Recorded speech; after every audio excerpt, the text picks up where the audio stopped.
Joe Garcia woke on a Tuesday in April and swung his legs over the bed.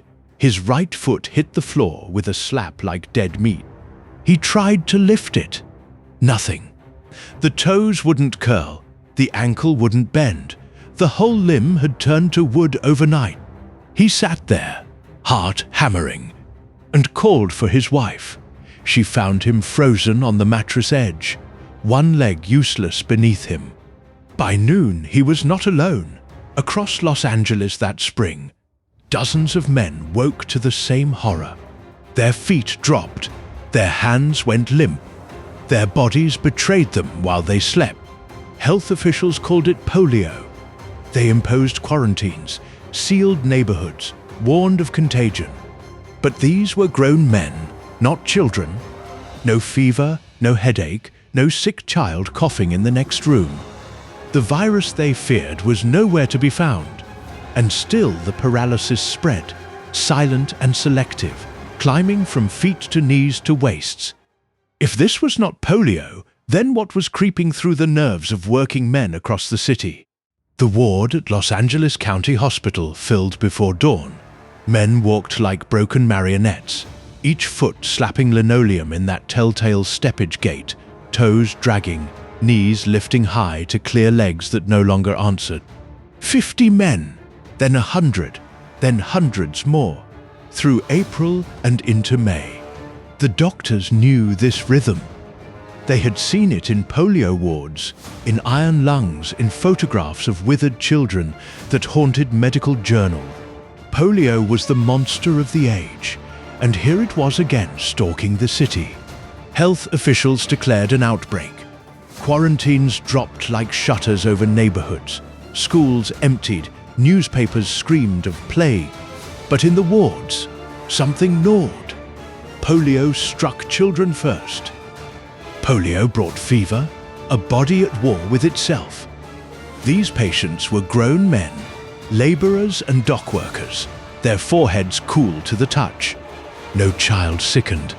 No wife caught it from her husband's breath. The contagion they feared was nowhere, yet the paralysis spread, climbing from ankles to knees, from wrists to elbows, patient after patient. If no virus was the enemy here, what force was marching through the nerves of working men, silent and selective, leaving no trace but ruined limbs? The paralysis moved the same on both sides. Left foot, right foot, falling together. Polio stole unevenly, cruel in its picking. This was symmetrical, almost mechanical. No fever, no numbness. The men felt a pinprick clean and sharp. They just couldn't lift their feet, couldn't grip a cup, their hands hanging at the wrists like broken hinges. The steppage gait spread through the wards, toes dragging, knees lifting high, feet slapping down. A walk that announced ruin in Oklahoma City. Dr. Ephraim Goldfein saw the same pattern. Adult after adult, the same flaccid drop in the far limbs, the same absence of fever or contagion. He began asking what these men shared beyond their broken stride. The polio theory was crumbling, yet officials clung to it. An invisible epidemic felt safer than admitting ignorance. But if no germ traveled between them, what shared thing had crossed their paths in ordinary hours, hiding inside a habit so common no one had thought to name it? Goldfein pulled a stool to the bedside of a railway worker whose feet pointed down like dropped stones. He asked what a man drank after a shift when the saloon stood padlocked. The voice came thin. Jamaica ginger from the pharmacy on Main Street. $2 70% alcohol, legal as cough syrup, bought for the burn in the throat. Goldfein wrote it down. In the next ward, a day laborer gave the same answer, then a clerk, then a carpenter. Ginger Jake. The same amber fluid, the same cheap kick. He sent wires to Tulsa, to Little Rock, to Atlanta. The replies came back like echoes. Every paralyzed man had drunk it. The pattern was not in the air they shared, but in the bottles they swallowed alone. Federal agents traced shipments to a single brand with a plain label. The recall went out by telegraph and morning newspaper. But 640 gallons had already traveled the country. 2% of something no chemist had yet identified. What inside that extract was powerful enough to destroy nerves? The bottle in Harry Gross's hand was ordinary. Amber glass, paper label, small print. Hub Products Corporation, Boston, Massachusetts, early 1930. His Jamaica ginger needed to look like medicine. Federal rules demanded a bitter denaturant so the alcohol couldn't be drunk straight. Castor oil had always worked. Gross wanted cheaper. He found Lindol through a New Jersey supplier. Colorless, odorless, it mixed easy. A plasticizer for celluloid and lacquer. Nothing meant for human guts. His chemists never tested it. 2% by volume, stirred in, then barreled and shipped across 20 states.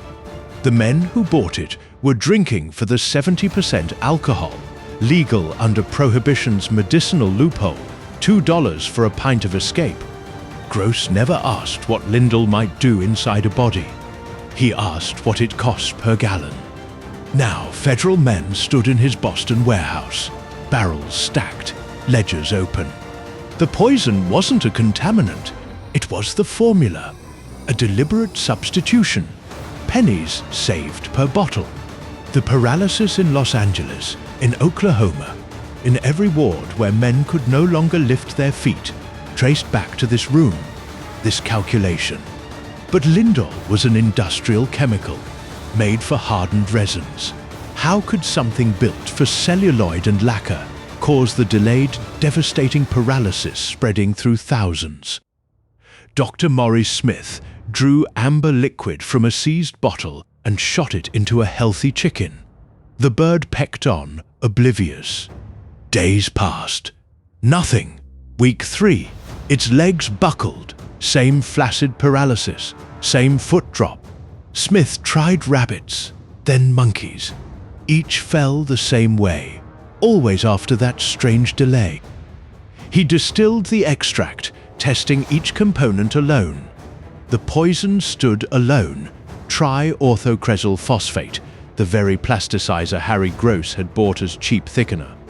Now Smith traced what TOCP did inside living tissue.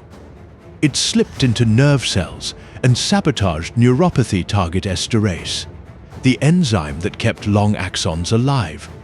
Without that protection, spinal cords unraveled from within. Peripheral nerves died cell by cell. The cruelty was the timing. TOCP cleared the bloodstream within days, leaving no trace. Victims felt nothing while destruction marched on. Only weeks later, when the damage was irreversible, did their feet stop lifting. One night of drinking, and the body became a delayed bomb. Smith published his findings in late 1930. The science was undeniable, but thousands were already paralyzed, and bottles still sat in cupboards across the country. The last bottle emptied, and the counting began. Somewhere between 20 and 50,000 men would never lift their feet again. They learned a new way of walking. The toe drops, the knee hikes high, the heel slaps down hard. Steppage gait, doctors called it. Slap, slap, slap, on wooden floors, on city pavement, in rooms where they had once walked like anyone else. The damage was permanent.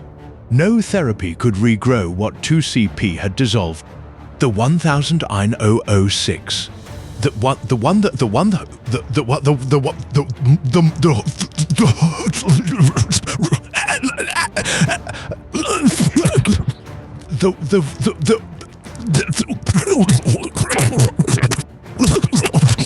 Walter Campbell, chief of the FDA, stood before Congress and held up the Jake tragedy like a mirror. Here was what weak law allowed. He pushed for years, building pressure. Then, in 1937, elixir sulfanilamide killed more than 100 people, mostly children. The old law had failed again. On June 25, 1938, President Roosevelt signed the Food, Drug and Cosmetic Act. New drugs would need pre-market safety data. The FDA would become a gatekeeper, not a bystander. But a law is only paper. The real question was whether greed would find another crack to slip through. The Jake Paralysis outbreak proved how fast mass poisoning could dress itself as an epidemic. A city locked its own people away from a phantom virus, while the real killer sat on shelves, bottled and labeled as medicine. The 1938 Act turned the FDA from a watcher into a gate guard. From that day, no drug could touch a human tongue without proof it would not bite back. TOCP's delayed nerve damage became a landmark in toxicology. Its signature was the steppage gait of thousands of men who would never walk right again. Decades later, one footfall on pavement still carried weight for those who had swallowed Jake. That slap of leather on concrete, that slight drag between steps, was a rhythm that followed them for life. It reminded anyone who heard it that the most dangerous threats are not the ones we see coming. They are the ones we invite inside, the ones we swallow willingly, trusting a label no one had to prove true.